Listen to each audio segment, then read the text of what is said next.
Baru-baru ini fakta kasus pembunuhan Vina Cirebon dan Eki kembali terungkap ke publik. Ternyata 2 jam sebelum tewas, Eki sempat mengirim pesan ke anggota motor XTC. Tak disangka pesan tersebut menjadi chat terakhir Eki dengan teman-temannya. Diberitakan sebelumnya kasus pembunuhan Vina Cirebon dan kekasihnya Eki terjadi 2016 silam, masih bergulir. Setelah penangkapan Peggy Setiawan, terduga pelaku yang buron 8 tahun, fakta-fakta baru mulai bermunculan. Diketahui Eki merupakan kekasih dari Vina tergabung dalam geng motor XTC 04 Sumbar. Dalam kasus pembunuhan Vina Cirebon, Eki turut menjadi korban dan tewas bersama Vina. Saat itu, kasus Vina dan Eki disebut-sebut sebagai kasus kecelakaan. Namun setelah mendapatkan kejanggalan dari bukti-bukti di TKP, tewasnya Vina dan Eki diralat menjadi kasus pembunuhan. Kini fakta baru diungkap saksi yang merupakan Sekjen XTC Cirebon 2016 bernama Reno Sukriano. Reno Sukriano mengungkap isi chat terakhir Eki kepada anggota geng motor XTC. Kini isi chat terakhir Eki kepada anggota motor XTC kini menjadi petunjuk kronologi pembunuhan Vina dan Eki terjadi. Hal ini diungkapkan Reno dalam tayangan kanal YouTube Diskursus.net, Selasa, tanggal 4 Juni tahun 2024. Reno menceritakan kronologi sebelum Eki dan Vina tewas bahwa geng motornya pada malam kejadian akan melakukan rapat internal di Cipanis, Kuningan, Jawa Barat. Menurut sumber yang diterima Reno, saat itu Eki meminta ikut pada agenda rapat tersebut. Lalu, mereka janjian di suatu tempat pukul 20 waktu Indonesia Barat sebelum berbarengan ke lokasi rapat di Cipanis. Reno mengatakan salah satu tokoh geng motor XTC 04 Sumbar sempat mencoba menghubungi Eki. Dalam chatnya tersebut teman Eki itu menanyakan keberadaan. Jam 20.30 waktu Indonesia Barat salah satu tokoh di 04 ini akhirnya coba menghubungi Eki, ungkap Reno Sukriano. Reno mengatakan saat itu Eki masih menjawab pesan temannya tersebut.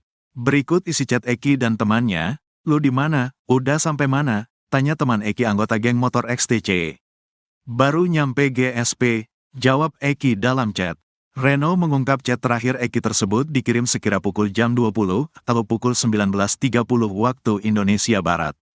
Diketahui GSP tersebut merupakan kawasan di kota Cirebon, Jalan Majasem. Menurut Reno, awalnya rombongan masih menunggu Eki, namun karena lama akhirnya berangkat duluan.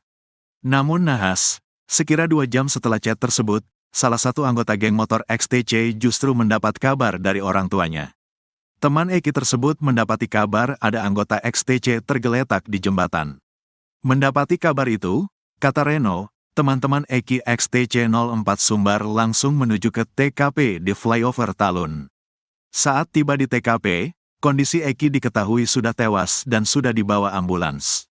Reno mengungkap teman-temannya sempat melihat kondisi Eki di rumah sakit. Ia mengungkap kondisi Eki yang mengalami luka lebam di wajah hingga bahu patah. Eki memang sudah posisi muka lebam-lebam gak karuan, gak layak, bahu gak tahu patah atau seperti apa, parah banget, ungkap Reno. Setelah kejadian itu, mereka mendapatkan kabar bahwa Eki mengalami kecelakaan di flyover Talun tersebut. Namun, kata Reno anggota XTC pun sempat curiga Eki diserang.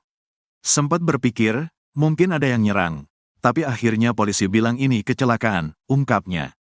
Lebih lanjut, Reno mengatakan teman-teman Eki tidak mengetahui kejadian yang sesungguhnya. Mereka hanya mengetahui kondisi Eki lewat chat terakhirnya tersebut. Hanya 1-2 jam sebelum kejadian mereka kontak-kontakan sama Eki, karena Eki sama Vina biasanya, ujar Reno. Reno juga mengungkap ada anggota XTC 04 Sumbar yang sempat bertemu dengan Eki dan Vina sebelum kejadian. Hari Sabtu sore sempat ketemu di kota Eki sama Vina ini, jelasnya. Kasus pembunuhan Vina dan Eki tahun 2016 lalu yang terjadi di Cirebon masih menuai sorotan publik. Kasusnya 8 tahun silam kembali muncul ke publik usai viral film Vina sebelum 7 hari. Terkini, polisi masih terus melakukan penanganan kasus pembunuhan Vina dan Eki, namun, Kapolda Jabar, Irjen Pol Ahmad Wiyagus, memilih tidak menjawab saat dikonfirmasi penanganan kasus Vina Cirebon ini. Hal itu terjadi saat wartawan Tribun Jabar mencoba mengkonfirmasi ke Pak Irjen Pol Ahmad Wiyagus. ketika menghadiri kegiatan KSAD di Ciamis, Sukabumi, Jawa Barat, Selasa, 4 Juni 2024. Irjen Pol Ahmad Wiyagus memilih diam saat dikonfirmasi kasus Vina Cirebon.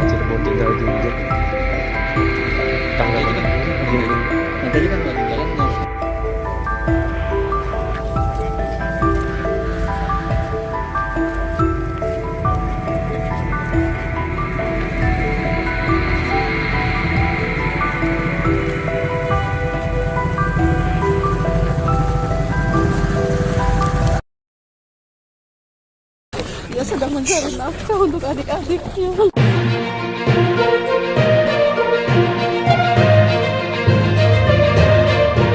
Kuasa hukum dan apalagi ibunya sedih sekali mendengar pernyataan kami seperti itu. Tapi alhamdulillah kita masih bisa dikasih waktu untuk membesuk walaupun sudah. Ngobrol apa aja sih Bu tadi dalam Bu? Tadi ya. Ngobrol apa aja tadi? Oh, bawa cuma makanan ringan saja. Itu pemberian dari luar yang ibu lihat dari ya. Nah ini Ibunda Peggy Setiawan nanti sudah keluar didampingi oleh kuasa hukumnya. Kalau saya melihat Ibu merasa sakit gitu Bu dengan kondisi Peggy Bu? saya akan cuma berbincang sedikit. karena anak saya tidak pernah melakukan kejahatan itu. Harapannya segera dibebaskan ya. Harapan saya segera dibebaskan anak saya karena anak saya tidak bersalah. Dia sedang mencari nafkah untuk adik-adiknya. Gimana Bu kondisi Peggy Bu? Iya Bu, tadi di dalam seperti apa Bu? Alhamdulillah sehat, semua teman-temannya baik. Tadi sempat berbincang apa aja Bu? Pesan dari Peggy ke Ibu Bu ada Bu? Ya, kayak gitu ngomong, mama sabar dan tawakal, doain AA biar AA cepat bebas, itu aja. Siap. Baik, makasih Bu. Ya, sama-sama. Ya, mau sholat dulu ya Mas. Ya, makasih Bu. Tadi Maggie sedikit ya. Saya tidak pernah melakukan hubungan itu. Terus fitnah. Saya tidak mati. Jangan lupa like, subscribe, dan share ya. Kalau foto dari Peggy sempat dilihatin sama polisi ya. Iya. Dan sekarang Saka tadi sempat bilang kalau Peggy Setiawan yang ditangkap sekarang tidak sesuai dengan foto ya. Boleh diceritakan Saka? Waktu 2 minggu yang lalu ada kepolisian dari Polres Cirebon dan Polda Bandung datang ke rumah dan menanyakan bahwa yang DPO tersebut dan dikasih tahu foto-fotonya dan nama-namanya. Yang ini foto-fotonya dan sama yang dipoto yang ditangkap yang sekarang itu beda jauh. Yang boleh diceritakan yang Saka lihat di foto itu seperti apa? Ciri-cirinya? Ciri-cirinya tuh dari muka sama dari telinga aja udah beda. Oh, dari telinganya ke... dengan Oh, foto yang dilihatin itu ya. Oke. sama dari muka udah beda. Udah beda banget. Oke. Sama Peggy yang sekarang. Oke. Pada saat itu kan ada 3 DPO dan salah satu Peggy Setiawan ini katanya hitam, kemudian pendek dan juga rambutnya keriting. Nah di situ ada nggak ciri-ciri itu? Ada. Oh, rambutnya keriting. Rambutnya keriting. Oke. Tapi yang Peggy yang sekarang ditangkap itu beda jauh. Sama yang dipoto yang ditunjukkan oleh pihak kepolisian. Oke. Berarti itu sangat beda jauh ya Saka ya. Seperti tidak sesuai dengan foto yang dilihatin ya. Oke. Tapi pas di dalam sel itu dilihatin pas 2 minggu yang lalu ya? Atau di dalam? Baru sekarang. Oh, baru sekarang ya. Oke, siap. Di sana baru sekarang. Oh, baru sekarang. Oke. Di rumahnya ya Saka ya? Rumah. Siap. Saya tidak pernah